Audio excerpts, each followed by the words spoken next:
everyone here knows me except for the one newbie, and not sure she's using ActiveCampaign or CRM systems yet. I'll get her fully indoctrinated later. I know a couple of y'all asked about ActiveCampaign specifically, so does anybody have it? Okay. So what David was saying about, it can translate to other ones, the answer to that is yes and no. If you were using something like MailChimp or Constant Contact, it's not going to be the same. Some aspects with paid versions, you can attempt to do some of these things. You'll find it more complicated, and it will be extremely simplified. It will be very basic. They just don't have the complications capability. I did talk with an actual coder today to really describe to me the difference between this and some of the big boy programs like Infusionsoft and Entreport, which they're more complicated, right?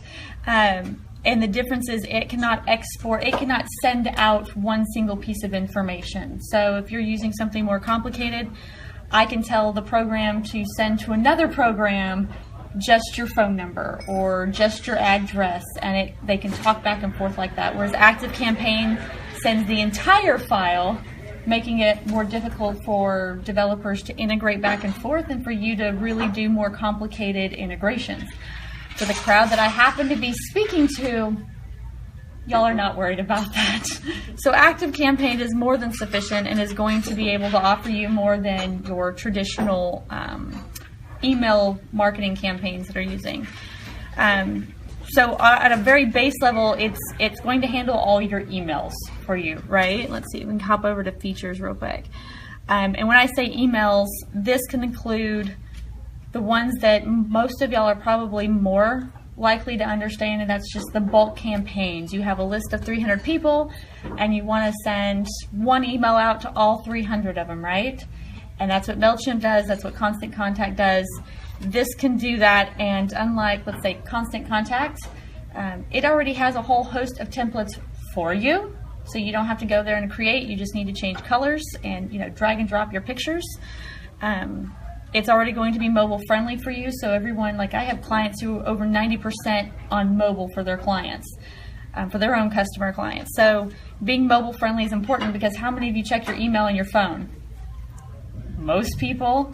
Like I said, all the templates are taken care of for you. You can easily create your own, so you can set up your own template once, change yours around and save it, and they host all your images for you, so you're not having to worry about the off-site hosting like you used to, kind of like back in the day.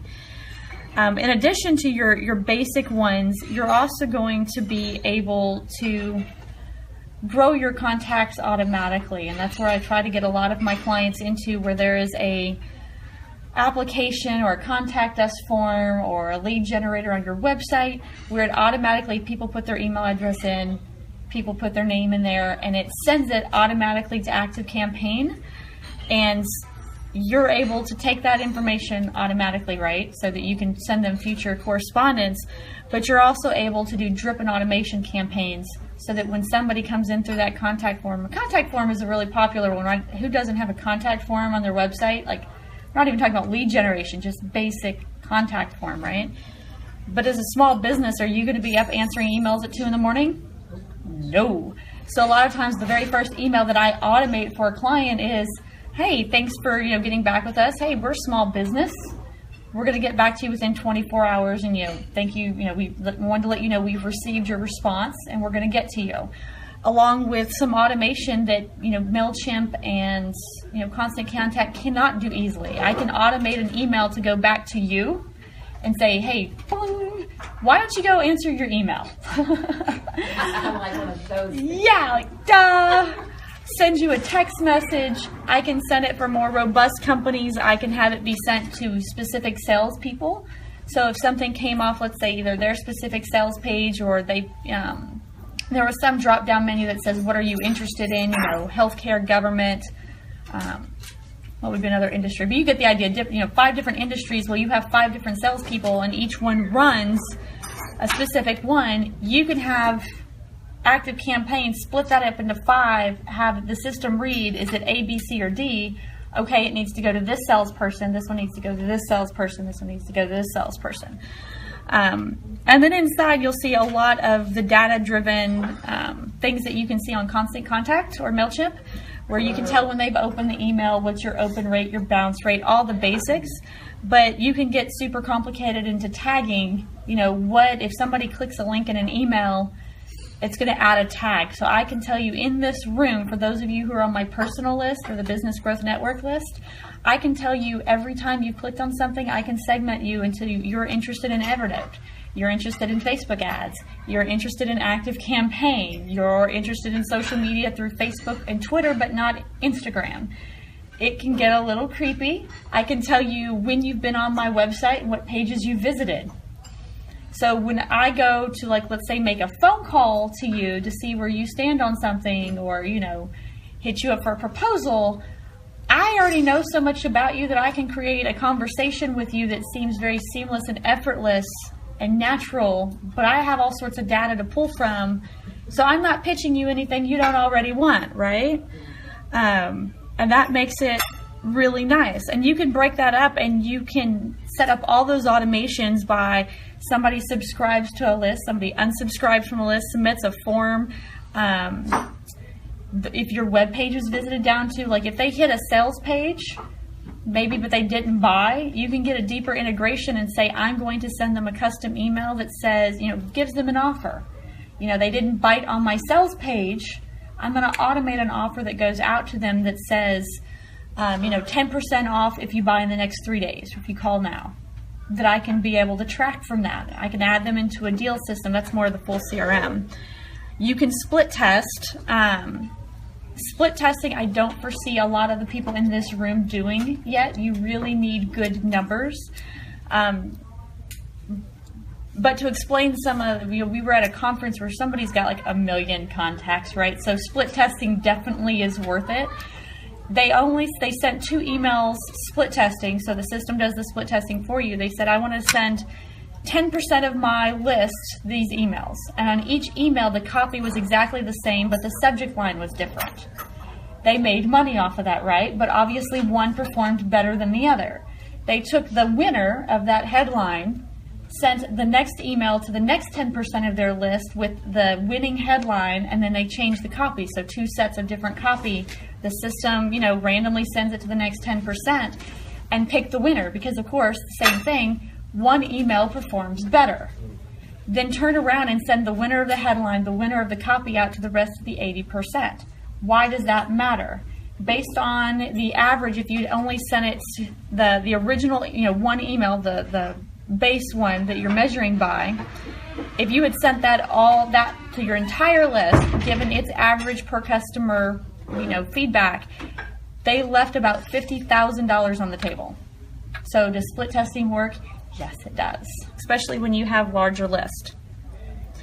And this is also going to give you real insights into your campaign and your contacts and geo tracking.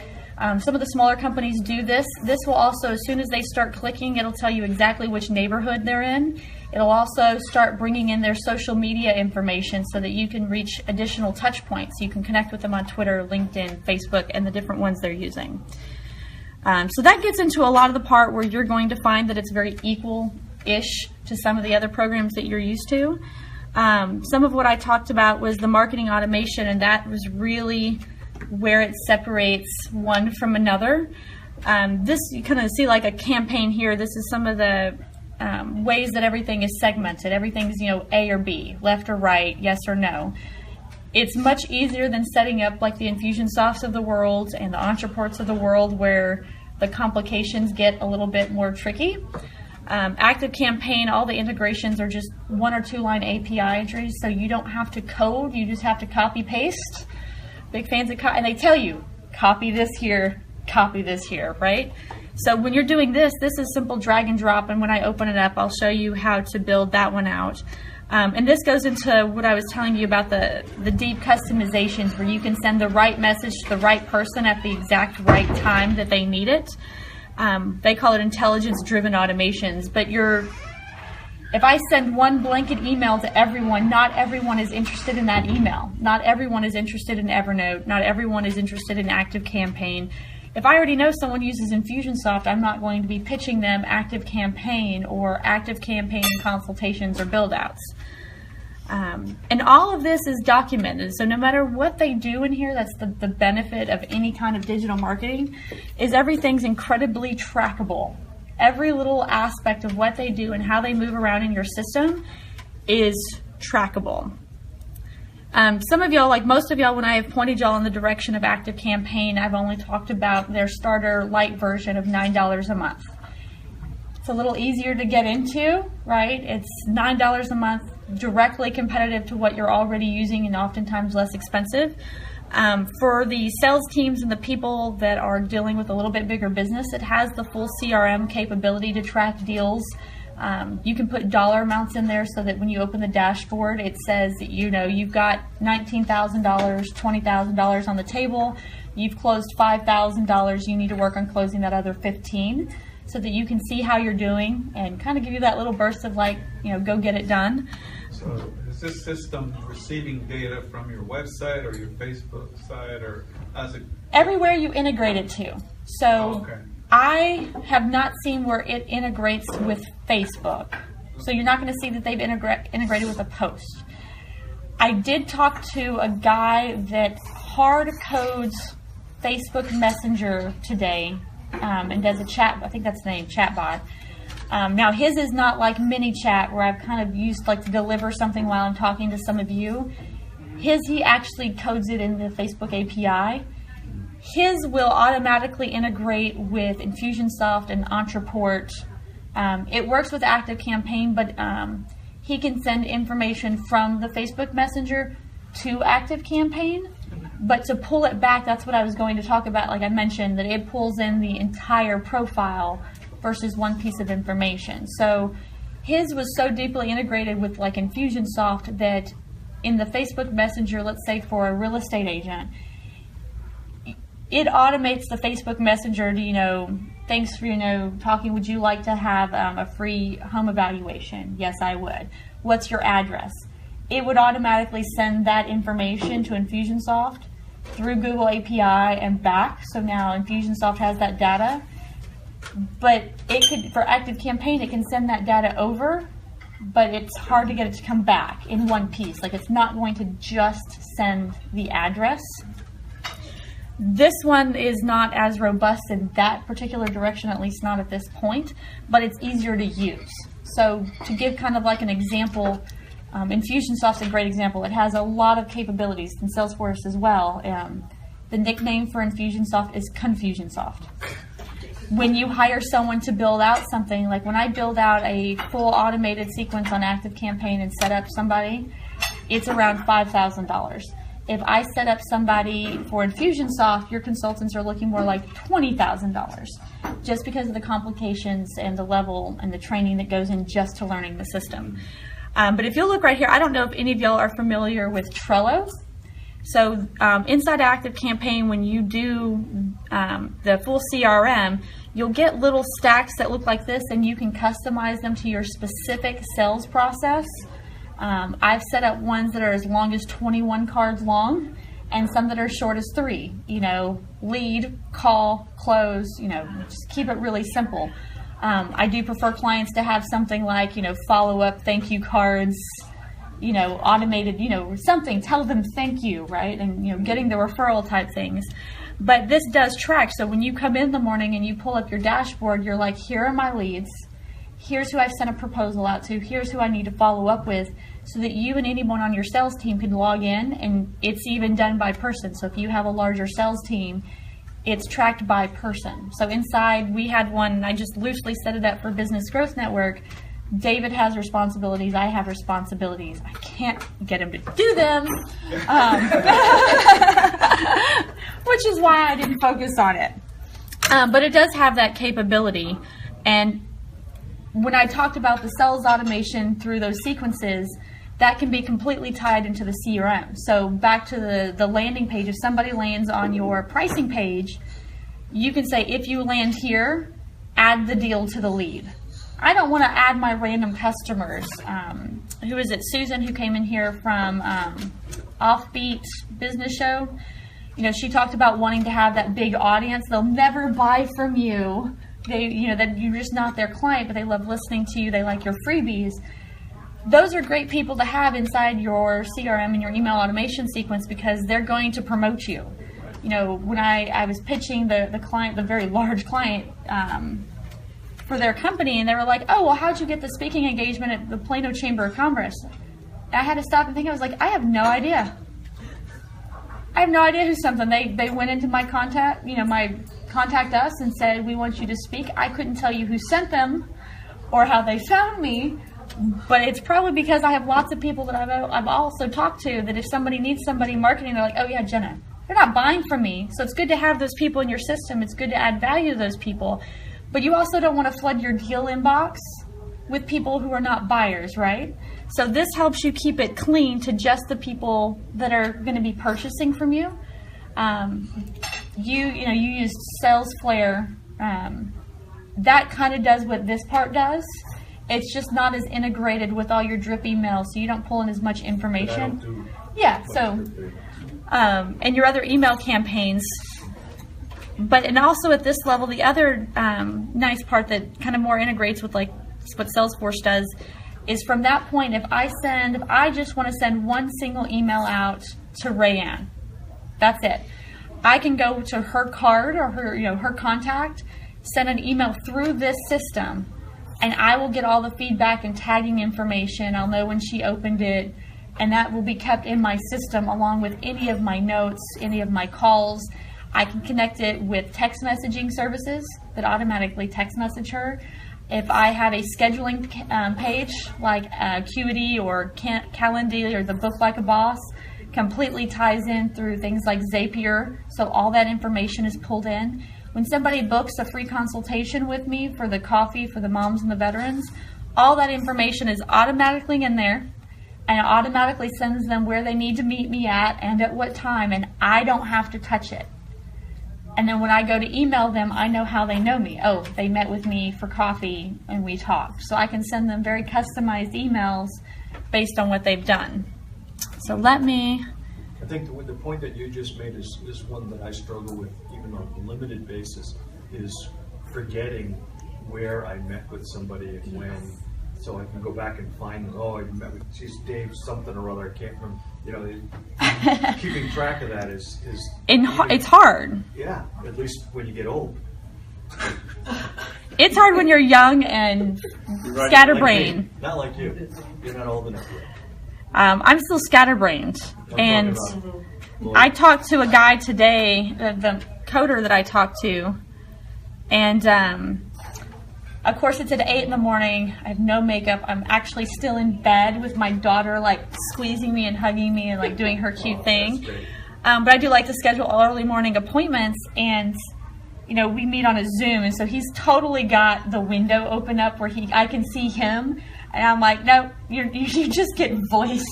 Sometimes I'm muting him. He doesn't realize I'm muting him. Turns out I know him. I met him at the conference, and we're sitting there having a whole conversation for 30 minutes. I was like, I'm good at faces. I don't even remember you. I was so overwhelmed at the conference with people. So this is the dashboard, and I will be the first to admit that I have not been properly keeping up with it. My pipeline, you'll see I don't have a lot of information going on right there because, like Randy, for pipeline, I moved kind of like to Salesforce to try it out because I like how it imports my emails from my other systems. I thought it was going to interact better with the proposal system. I'm struggling with Salesforce right now to try to get it to define the opportunities. You hit the plus sign, and I can't seem to get past that to add the opportunity. Well, we can work on that. But so lots of people who use ActiveCampaign will use like Pipeline Drive or Pipe Drive, one of those. Salesforce is basically, very similar. Yeah. I will probably set up our pipeline here very specific to Business Growth Network, and just focus on the other one and hope that there's a stronger integration with the proposal system. All it does right now is bring in contacts. I was like, really? That's it? I was hoping that I sent a proposal and they agreed and they paid, that it would move it automatically through the pipeline. Just have to do that automatically. That's sales flare you're talking about? Yeah, sales flare with better proposals. Oh, so- yeah, okay. I was hoping it would do that automatically. Okay. Whereas this one, there are certain aspects it will do automatically. So Well, when, it needs to be a human intervention. no. Really? No, my goal in everything is automation. Like Really? I'm working with Roger Wakefield right now of Texas Green Plumbing. He's hit one spot. He's a successful plumbing business. The numbers, I'm looking at the numbers, he has a successful business. But how do you grow to be Benjamin Franklin? How do you grow to be these bigger companies, the Baker Brothers of the world? Right. That's through automation. Okay. The more you have people involved, the more mistakes you have, the more time. It is far more expensive for me to hire a person to sit there and move things through like that than it is for me to pick a system to automate the process. So as I bought Samcart, and there are some parts of my business I would love to automate. Those will go through here because this does it automatically and I don't have to do it. Is there a risk with that automation that you move something that is not really qualified, or you don't move something that really is If qualified? someone goes through and they purchase my product, I want to automatically move them over. Okay, I want to open so this. You're setting the criteria Yes. that moves it.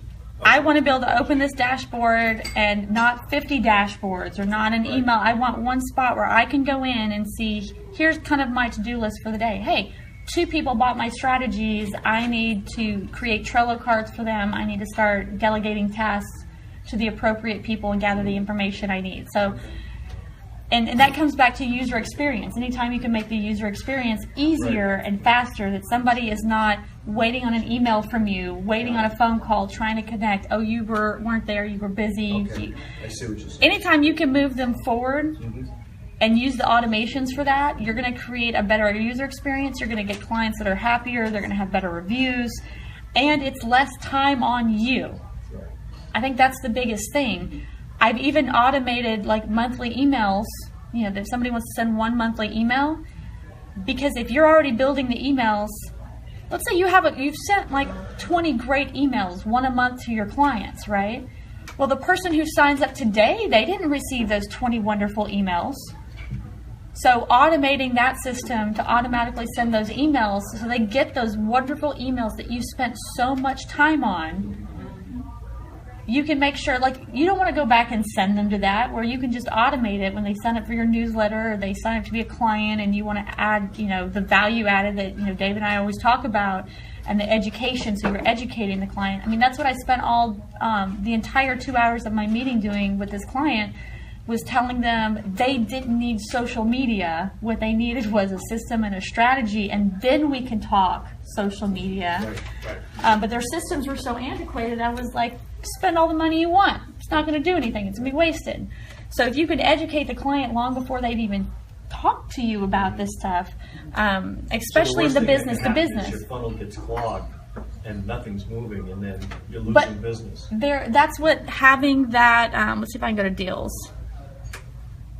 Like I said, I have not been focusing on these. From start of the funnel over here, right, to, all the way to the end of the funnel, if I see my funnel is clogged on the very beginning where leads are, then I know that maybe I need some people to come in and help me cultivate those leads, or maybe I need to automate that lead structure to move them over. Unfortunately, like for this list, this is for exposure and, getting speaking engagements on a podcast and on TV. I'm not to a point where I trust somebody doing the pitch. The pitch is so unique to each individual opportunity. Absolutely. And unless I hire a PR person who's specific to me and knows me, I'm not going to be able to help them. So this is a clog. That's something that if I were looking at where can I help, that's it. Whereas, some of this other stuff, I can hire I can have my executive assistant come in and say, I need you to follow up here. Hey, Jenna, this one's being accepted. Here's the information. Here's the schedule. Here's what time, and add that. They can automate that portion. And if I see it clogged, then I know I can say, this is where we're having a clog. This is where there's an issue. So is that sales flare? Or is, no, this is inside Active Campaign. Okay, It is so it looks very much extremely like sales. similar. Yeah. Right. So is it, go ahead, you're probably going to ask the same question. Is that the value journey Yes, canvas? it can be. Okay, yeah, we just keep reading it, like we don't know what you have. No, and it's not really pertinent what you have in there. Like I said, this one happens to be my exposure list. So I wanted to be able to have all the information in one place so that my guys aren't trying to do it on my Trello or, you know, I debated whether to do it in Trello or in here, but this one has, now I can track where they are. I can see if they've been on my, you know, my web page. And so I can know, like, if they're, are they really interested? Or, you know, is it like me pitching, you know, Entrepreneur Magazine and I just fell flat and the idea wasn't good enough, right? So that happens to be this one, but that's that deal, that meant something to me, right? That's important to me because if I'm in Entrepreneur Magazine and I can say I've been in there, it's easier to get larger speaking engagements, paid engagements, bigger clients are going to see me, I can get bigger and better things, right? So even though that's not of monetary value, it's important to me, so I wanted to track it. And then when and where I can get an email address, I'd rather put that in there. But yes, it's your customer value journey. You may not have some that fit perfectly, but you can even have a tag in there still so you can say, have I called them? Because sometimes it's not going to be an automated thing. Some clients just need a phone call, right? Some clients need something special or a site visit or set up a meeting. That can be done in here, and then you can start automating the pieces that you can. But yes, it tracks them so that you can start perfecting that customer journey in whatever way that you go about it. This is not part of the light version. This is the business $49 a month to start. So if you're going to pay it, make sure you use it, right? Don't want... You know what I have? Because I thought I bought in... I think you bought the light, if you did. $9. Yeah. Okay. That's why my toolbox. Yes, so this is completely, this is just this deals tab, and you only get it if you are in that advanced one. I think it might still be up there for the light version, but when you click it, they're like upgrade, right? But part of what this does, think about how somebody moves through that beginning funnel. They also have what's called, you can add a point system. I have not really integrated that. Let me see. So right here, it says score. So I can add different ways to track people and how good they are. So one of the things that I wanted to add with the Business Growth Network is gamification. It just works. Gamification? Gamification? Yes. Making it a game. So Sorry. one of the reasons Tinder did so incredibly well, and they really proved the value of gamification, was when they built their application, they didn't build it like a dating app, right? It wasn't anything like Match.com or OkCupid or anything like that. They built it like a video game. You know, that's the swipe left, swipe right. It's just real easy, right? You can sit there and with one thumb. Yeah. You get badges and awards for hitting certain marks. I'm not kidding. But this also works well in training. So many of the people in Business Growth Network have problems, they get frustrated online. So what if you gave them an award? Get this badge, get signed in online, meet that. And then I can gamify it here. I can add a score to that. That's 2 points. Finish the vision challenge number 1, 2 more points. And the more points you have, somebody, that's your way of ranking somebody. How invested are they in your system? How good of a client are you? Now, why would you care? Well, if your lead scoring, which lead should I call first? Are you going to call the one who scores only a 1 or the one that's 200? The one who's 200 is going to be a much hotter lead, right, than the one who barely has done anything and you haven't gone to your website. It's complicated to set up. It's a pain the first time, but once you have it set up, you can start really knowing who your hot leads are and who are not, who's engaging with your system and who's not. That, unfortunately, is only with the full CRM system, but that is definitely one of the areas I have not integrated myself as well and plan on doing over the next couple months before we launch Business Growth Network. So here's an example. This is your contact list, and this is going to have all your contacts that have entered your system. This is not a spam list. This is not add your entire list that you get at these networking meetings into the system without their permission. That is spam. They will get you for it. Because if you get marked as spam, their entire system gets pinged. So I've gotten phone calls from an angry client who was getting marked as spam, and now that was a bot, it's not his fault, but they will shut you down. Do not upload illegal list, right? Plus, I will mark you as spam every time if you have not asked for permission. So this is permission-based. It doesn't mean that you can't add. So let's say you talk to someone here, and they give you permission, I'd like to, send you more information about Business Growth Network. Would, is that okay? Sure. Highlight them, add them your own. You can download CSVs, import them directly from like MailChimp, Constant Contact, so you don't have to recreate the wheel, because that would be hard, right? You can get from lead generation like Facebook lead ads or any of these other ones, you can download them straight to here. Angelo, maybe that's BGN. So here's an example. If you'll notice the tagging. So here's one of my contacts. I've got all of her information. I know where she lives. I know exactly when she came into the system. So especially if you're doing special campaigns or you're doing trade shows, this becomes pertinent information. I know she's interested in travel, blogging, Business Growth Network. She's in networking groups. That's how we know her. She's in the Friday meetup, so that's where she came in. She likes Evernote. She's opted into my Facebook 365, so she obviously is trying to do Facebook marketing. She's interested in Business Growth Network. It does not look like she's actually in it. So this would be somebody that she's shown interest but not has actually opted in. 30-day business training. I can't even remember which that one is. So you entered all that? No. No? Oh. This is all automated. Interesting. Now I can add, so I probably did the networking group. That's like usually that's how I like tag somebody. I'm like, this is where I know them. Sometimes I'll get really specific, and say it's the VIP or VIB group, or it's a Frisco Moms group. So when people do my free consultations, I'll try to mark them as a veteran or Frisco Mom or Plano Mom or something like that. But that's a lot of information to know about someone that I've never had a I have no idea who that is. I've never had a face-to-face conversation that I can remember. But now if I call her or I go to write her an email, I know this information. I know what she's interested in. Can you make a field that asks the question, do I know her? And then it becomes a manual field where you get to acknowledge. I would just tag it.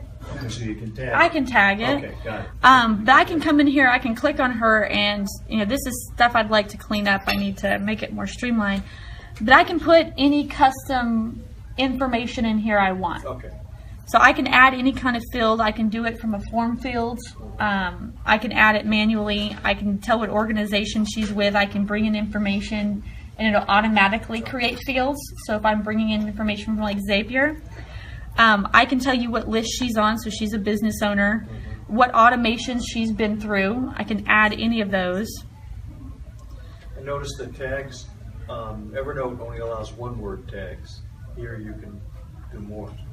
That's how Evernote, that's their easy search. If you were to do a Google search, it's kind of the same way. Right. Like it'll put them together, but it's essentially single words. Got it. Yeah, this one is whatever I decide to call it. Right. It's not, because it's not a search function. I mean, you can certainly pull up only the people who have the Evernote tag, but it is not for searching. Okay. So that's a little bit how It's for grouping. It's for grouping. There you go. Yeah. I have a full activity stream of everything they've done.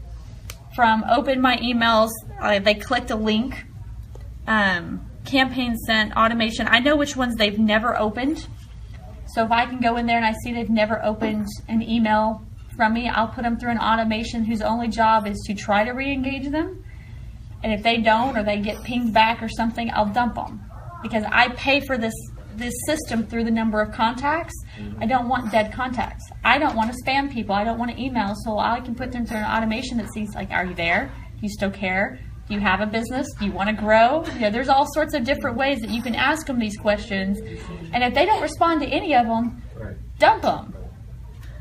Because that hurts your deliverability rates. If nobody opens your emails, what some marketers will do will actually dump them into a bucket, download the CSV, import them into MailChimp, and keep on spamming them, essentially. And that way, because at 200, you get 200 for free. So they'll just keep on doing that, and they're not worried about it because it's MailChimp. So why does MailChimp have bad deliverability rates? Because that's how people use it. Pissing people off. When you offer it for free for up to 200 contacts, people use the system, right? So this is down here is where I said you could send, well, you can track all the emails that you've sent, specifically emails. But down here you can add tasks to do, add notes. So like if you have a phone call, when you think of like a Salesforce or something like that, every time they want you to log your phone calls and the information, there's a space for that. And then you can send your custom emails.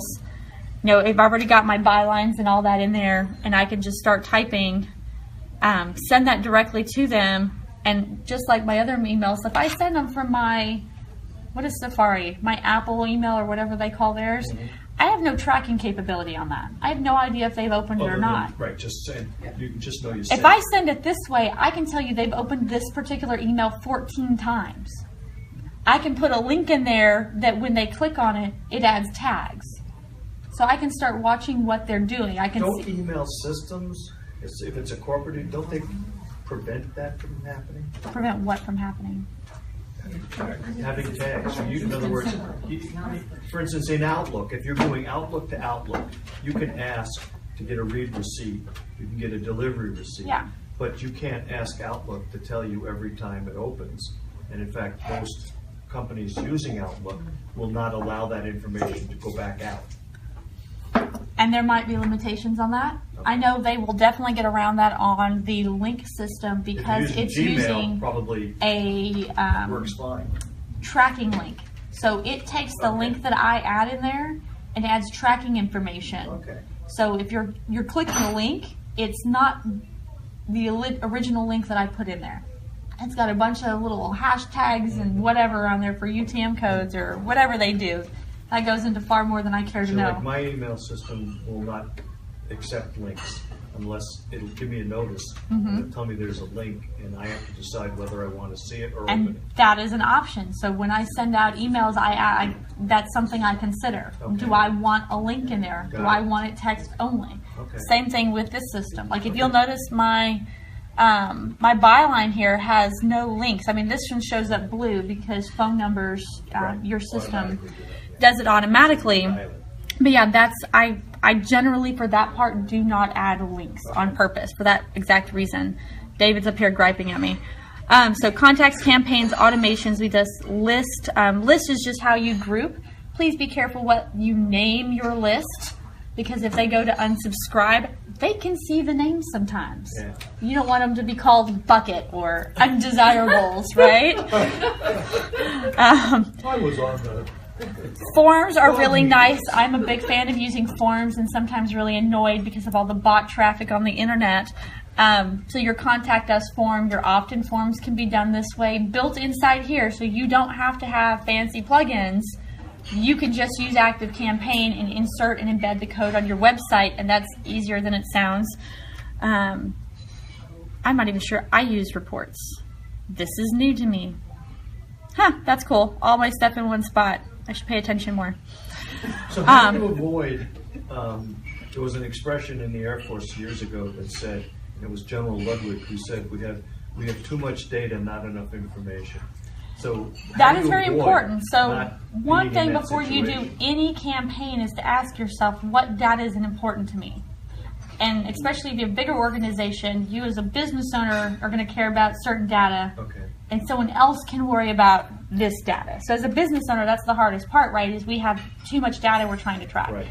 But that's where I really like the deals because I can go in there and I can just see where am I at, right? I can see how much money am I leaving on the table, how many leads do I need to follow up on. And as an individual trying to run, you know, what are you really worried about? Revenue. Right. If you don't have revenue, you've got nothing. Right. The other one that most people are worried about in most industries are leads. You know, the meeting I had was very, more leads, more money. Right. If I have 100 leads to call on versus 1,000 leads, one is obviously going to turn over better. I think at the beginning of the year when I was trying to really, same thing, do my own business plan, come up with my own SMART goals like we've been talking about, one of them was that somebody asked was, if I sit down with somebody, what's my conversion rate? I didn't calculate my own, I can calculate the conversion rate of an email. That does it for me. It pops up a pretty number. I have never thought to calculate the conversion rate of what happens when I sit down or I go meet with a client. What is my conversion rate? It's like 50% or more. Like if I sit down with a client, I usually close them. So then what do I know? What is my metric? Get more meetings, right? Will my conversion rate go down with more meetings? Probably, because I've been very temperate about who I decide. But not by that much. I go in, especially if I'm dealing with angry men, seem to be my specialty. I told the owner of a company he's wrong. How many people are going to tell somebody he's wrong when he's got a highly successful company? Not very many. That usually grabs their attention. I'm very combative. They give it back to me, I swing it right back at them. So I close that way. Girls, not so much.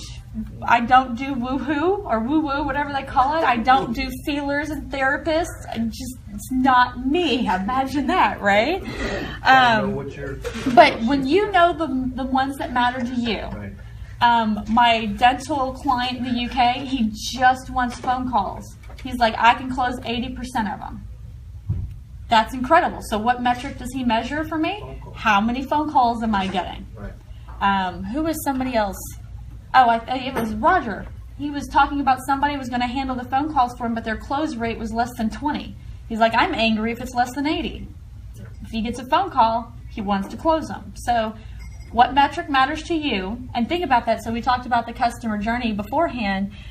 At each stage of that customer journey, depending on what you can get, depending on the different types of methods that you're using, what is your method and your metric for getting those leads? If you're using Facebook ads, that's going to have a measurement that you're going to watch out to see if it's effective. If moving them to the next one, maybe it's how many people visit your website. How many people are opening my email? So when you're setting up that customer journey, whether it's in SalesFlare or if it's in the deals here on an active campaign, at each step, that's where it's nice to have this right here. How are you moving them through? And then you can just look at that metric for each one. Any other questions? When you said you got to ask for permission, are you asking permission to be on a distribution list, or what are you really asking for permission? So that depends on how you do it.